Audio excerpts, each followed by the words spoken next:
Baiklah saudara-saudara, kita akan lanjut dengan praktikum yang berikutnya, yaitu dengan modul eksperimental design dalam ilmu ergonomi. Baik, seperti kita ketahui bahwa ilmu ergonomi adalah merupakan ilmu yang sistematis untuk merancang suatu sistem berdasarkan faktor-faktor manusia, faktor bahan, mesin, dan lingkungan pekerjanya. Nah, oleh karena itu di dalam ilmu ergonomi dibutuhkan sebuah alat uji atau alat pengujian untuk menentukan optimalisasi dari faktor-faktor tersebut. Nah, itulah nanti yang akan digunakan untuk melakukan penilaian atau pengujian faktor-faktor mana saja dari variabel-variabel di dalam ilmu ergonomi itu yang sangat berpengaruh atau signifikan mempengaruhi ketika optimal dari rancangan tersebut.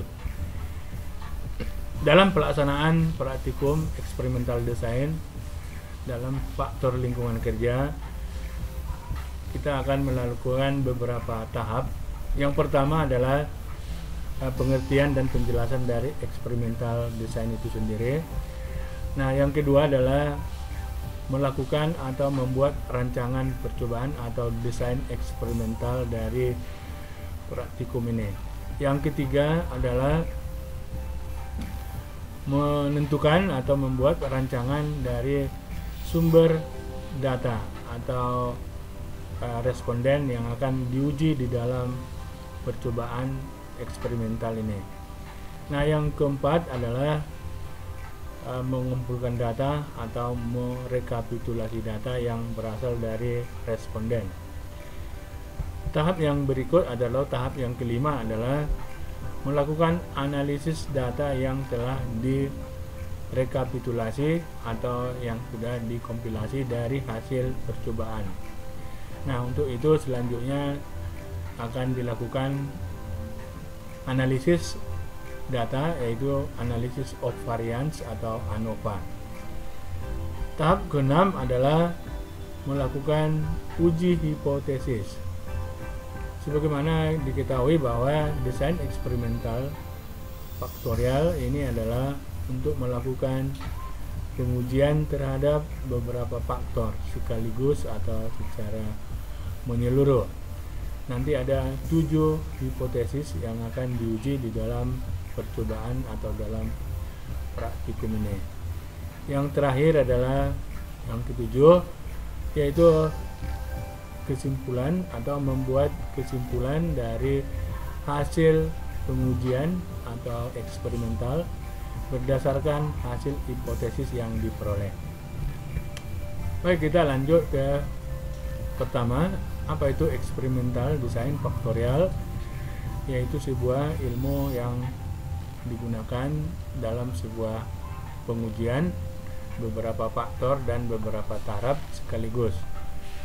Pada dasarnya eksperimental disebut adalah karena dia merupakan suatu percobaan, sehingga pada awal telah dijelaskan bahwa penerapan dari desain eksperimental ini adalah pada sebuah percobaan atau rancangan percobaan yang sudah dibuat sedemikian dari beberapa faktor dan beberapa taraf. Yang kedua adalah rancangan percobaan.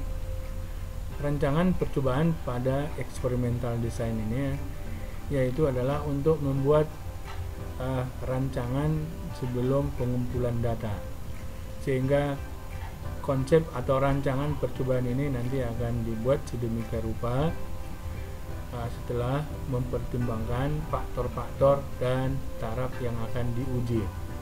Nah, kemudian setelah rancangan percobaan dapat diperoleh atau dapat disimpulkan, maka akan dibuat bentuk desain dari faktor atau pengujian ataupun kondisi yang akan dicobakan. Nah, sebelum kita melakukan desain eksperimental atau membuat rancangan percobaan, maka hal-hal yang perlu dipahami atau yang diketahui adalah bahwa harus mampu membuat atau memahami apa yang dimaksud dengan hipotesis awal atau dugaan sementara. Apa yang dimaksud dengan dugaan sementara? Bahwa experimental design atau percobaan ini dilakukan dengan mengkondisikan hal nyata dari sebuah kondisi kerja. Nah, oleh karena itu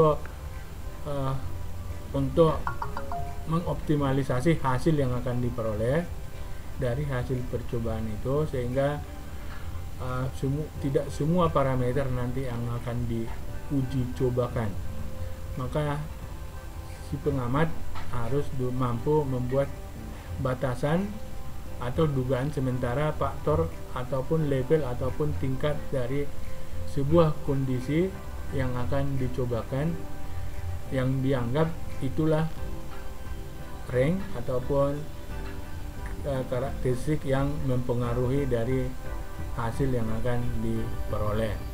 Artinya kita tidak harus membuat dari semua variabel, tetapi menentukan beberapa variabel atau taraf ataupun parameter atau tingkat dari beberapa variabel atau faktor. Itulah yang akan diuji secara bersama-sama, secara berinteraksi. Nah, yang kedua adalah berdasarkan hipotesis itulah akan dibuat sebuah rancangan percobaan.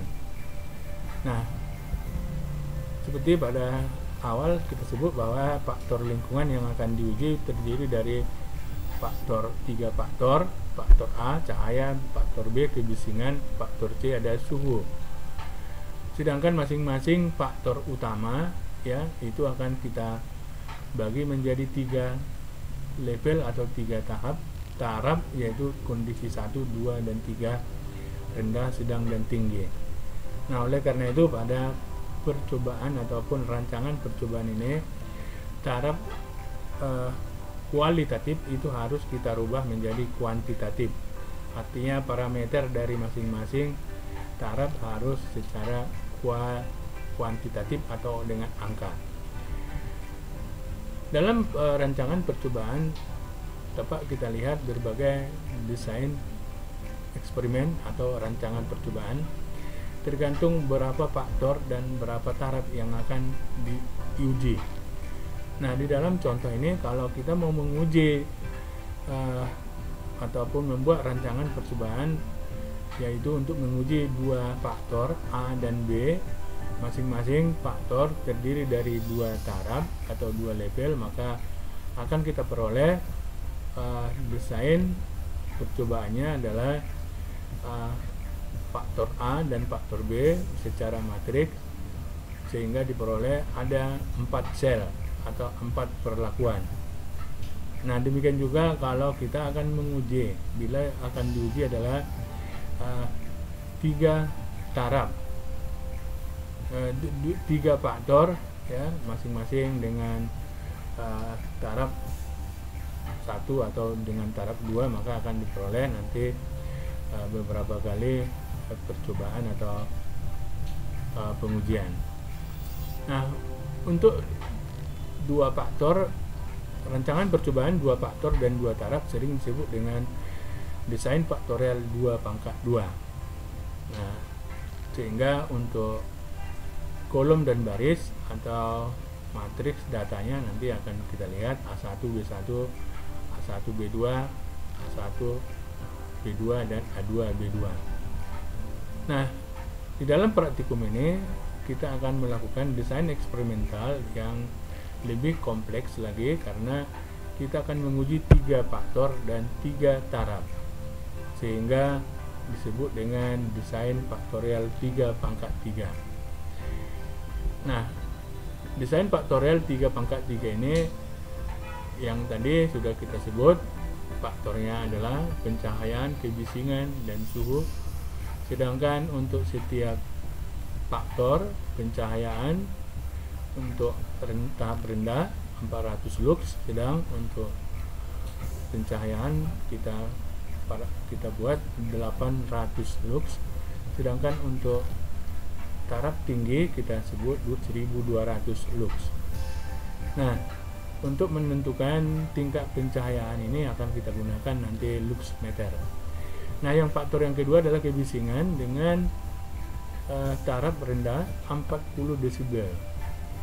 Nah, sehingga parameter yang akan diukur nanti adalah untuk menentukan kondisi akan kita gunakan alat pengukur kebisingan. Dan untuk sedang 70 desibel, tinggi adalah 100 desibel. Dan demikian juga untuk faktor C atau suhu, tahap yang paling rendah adalah 24 derajat Celcius, sedang adalah 28, dan suhu tinggi adalah 30 derajat Celcius. Nah, dengan kita membuat rancangan percobaan ini, maka kita harus membuat rancangan fisik dari praktikum itu, yaitu sebuah ruangan yang dapat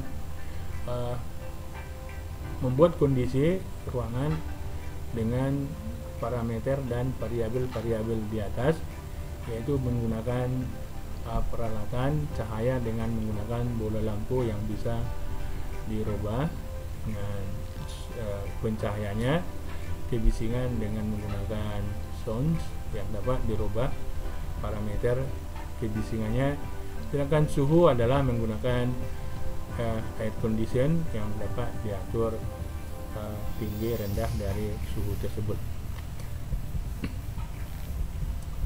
Nah, di dalam desain faktorial 3/3, maka kita akan melihat matriks dari rancangannya dengan menggunakan faktor A ditempatkan atau diletakkan pada posisi horizontal, sedangkan faktor B-nya pada posisi vertikal.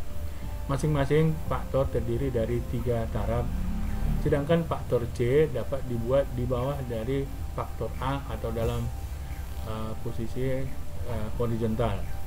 Nah, oleh karena itu akan nanti kita lihat dalam contoh bahwa ada 27 sel yang nanti akan kita ujikan, atau 27 kali perlakuan di dalam pengamatan atau dalam eksperimental design ini, yaitu mulai dari A1, A1, B1, dan C1 untuk sel yang pertama, yang artinya adalah cahaya 400, sedangkan kebisingan 40 desibel, dan suhu adalah 28 derajat Celcius.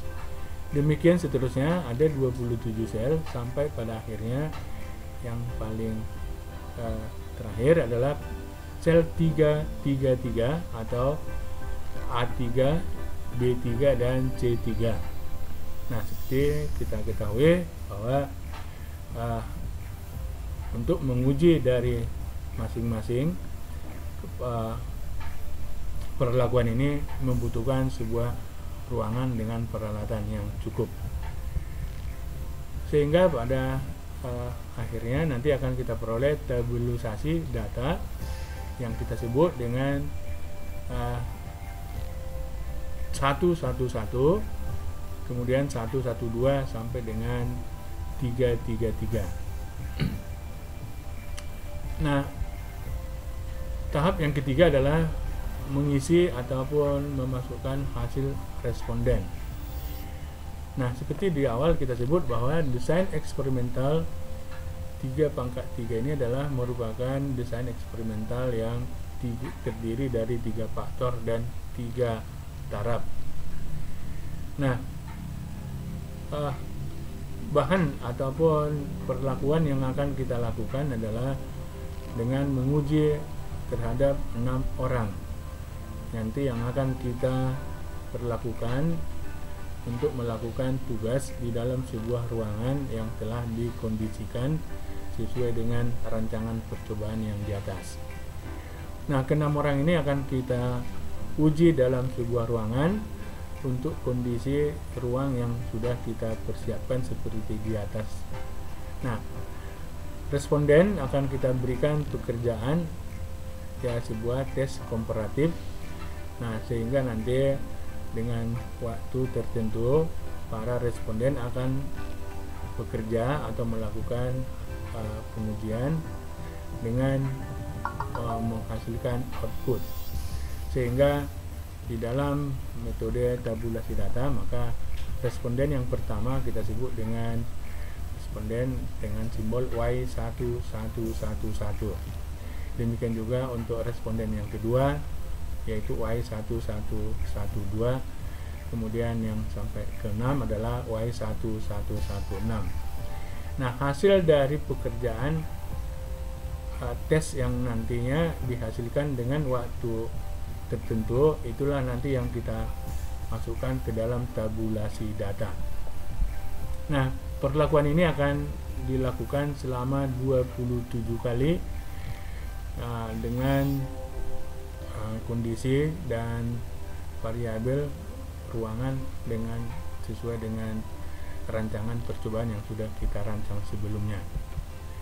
Nah, kemudian data yang telah dikumpulkan ini dimasukkan ke daftar rekapitulasi data sebagai berikut, yaitu pada kolom 1 atau 111, maka nanti akan ada 6 data, yaitu hasil responden atau hasil data yang diperoleh dari responden pada perlakuan yang pertama. Demikian seterusnya, maka akan kita peroleh nanti 27 kali N, R-nya 6, maka ada 27 kali 6 data yang akan kita susun di dalam sebuah rekapitulasi data. Baik, selanjutnya tadi itu adalah pengumpulan data yang telah diperoleh berupa hasil pekerjaan maupun output dari responden ini akan kita masukkan ke dalam sebuah tabel. Nah, kemudian kita akan lakukan rekapitulasi data. Nah, kemudian akan kita perlihatkan hasil dari masing-masing kolom atau sel untuk setiap perlakuan. Seperti pada contoh berikut, untuk sel pertama itu ada hasil responden 45, 48, 45, 48, 42, 43, sehingga jumlahnya sama dengan 269. Baik, setelah kita melakukan rekapitulasi data, maka kita akan melakukan pengolahan dan analisis data. Seperti pada metode sebelumnya, bahwa pendekatan di dalam dasar metode desain eksperimental ini adalah analisis data dengan menggunakan analisis of variance atau ANOVA. Nah, seperti pada pengetahuan atau ilmu lain, ANOVA bertujuan untuk melakukan pengujian berdasarkan varians data antar setiap perlakuan. Nah, di dalam hasil perhitungan nanti akan kita lihat berdasarkan model 1, di mana YIJ sama dengan mu ditambah I ditambah BJ ditambah CK ditambah ACZ ditambah BCJK dan ditambah ABCIJK ditambah dengan FIJK. Nah, di mana nanti akan kita lihat bahwa masing-masing variabel akan disusun secara matematis, sehingga masing-masing akan menggunakan notasi ataupun simbol yang sudah ditentukan. Dalam perhitungan ANOVA kita akan membuat sebuah model 1, yaitu tadi akan menghasilkan kesamaan dari masing-masing variabel atau varians data yang telah dikumpulkan, seperti pada slide berikut ini. Nah, dari hasil pengujian nanti akan kita lihat beberapa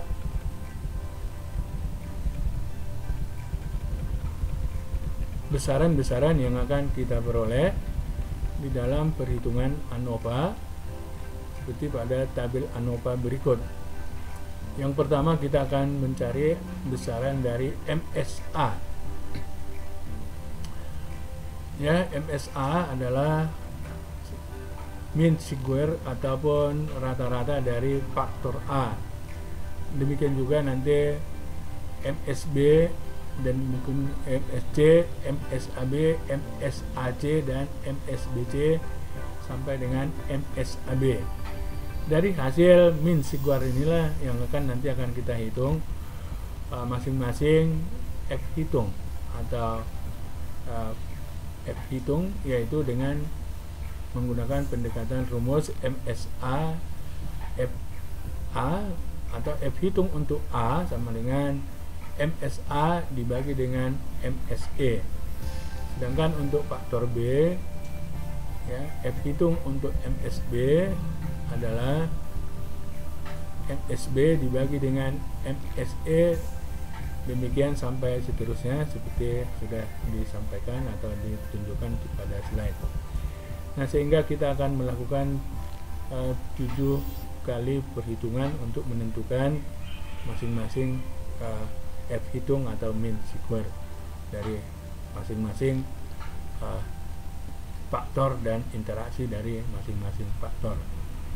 Nah, setelah kita memperoleh hasil masing-masing besaran dari ANOVA tadi, maka kita akan melihat hasil yang keenam, itu adalah hipotesis. Nah, untuk menguji hipotesis maka kita menggunakan yang pertama adalah bila F0A lebih kecil dari F hitung 1, maka H0 dapat diterima. Nah, seperti juga disampaikan di awal, salah satu karakteristik dari desain eksperimental 3/3 yaitu bahwa eksperimental ini nanti akan menghasilkan 7 hipotesis. Nah, hipotesis yang kedua adalah menguji antara F0B dengan F hitung kedua, sehingga kalau semua F0 masing-masing 7 lebih kecil dari F hitung berdasarkan tabel, maka kita sebut pernyataan ataupun perlakuan signifikan dapat diterima. Dengan kata lain, akan dapat disimpulkan untuk hipotesis 01 bahwa terdapat pengaruh yang signifikan dari tingkat pencahayaan terhadap hasil pekerjaan. H02 adalah terdapat pengaruh tingkat suhu terhadap hasil pekerjaan. H03 adalah terdapat pengaruh faktor kebisingan terhadap hasil pekerjaan. Sedangkan H04 ialah terdapat pengaruh faktor cahaya, interaksi cahaya dan suhu pada hasil pekerjaan secara signifikan. Sedangkan H05, hipotesis 05 adalah terdapat pengaruh faktor cahaya dan kebisingan terhadap hasil pekerjaan. Hipotesis 6 adalah terdapat pengaruh faktor suhu dan kebisingan pada hasil pekerjaan. Dan terakhir adalah H07, yaitu terdapat pengaruh signifikan antara interaksi ketiga faktor sekaligus, yaitu cahaya, suhu, dan kebisingan terhadap hasil pekerjaan. Nah, setelah kita dapat membuat hipotesis, maka bagian yang ketujuh, tahap yang ketujuh dari percobaan praktikum ini adalah menentukan kesimpulan. Nah, kesimpulan yang akan kita buat di dalam hasil eksperimen ini adalah harus mampu untuk menyatakan level mana yang berpengaruh dan level mana yang tidak berpengaruh. Misalnya kalau faktor cahaya yang mempengaruhi, maka kesimpulannya adalah terdapat pengaruh yang signifikan dari faktor A terhadap hasil pekerjaan dengan batas level antara 400 sampai dengan 1000. Nah, yang maksudnya adalah bahwa 400 sampai 1000 itu mempengaruhi hasil dari sebuah pekerjaan secara signifikan. Nah, signifikan dikatakan apabila perbedaan antara F hitung dengan F tabelnya cukup luas atau cukup lebar, sehingga signifikan itu adalah perbedaan yang nyata antara F hitung dengan F tabel. Demikian juga dengan kesimpulan-kesimpulan berikutnya, apakah terdapat pengaruh atau tidak, nanti itu dapat dilihat berdasarkan hasil hipotesis. Kalau hasil uji F hitung dengan F tabelnya lebih besar F hitung, maka kita sebut dengan signifikan. Tapi kalau tidak, kalau F hitung lebih kecil dari F tabel, maka itu tidak signifikan, bahkan kita sebut tidak berpengaruh. Nah, demikianlah hasil prosedur dan tahapan dalam praktikum eksperimental desain. Nah, selanjutnya bisa dilihat dalam contoh-contoh berikut. Terima kasih.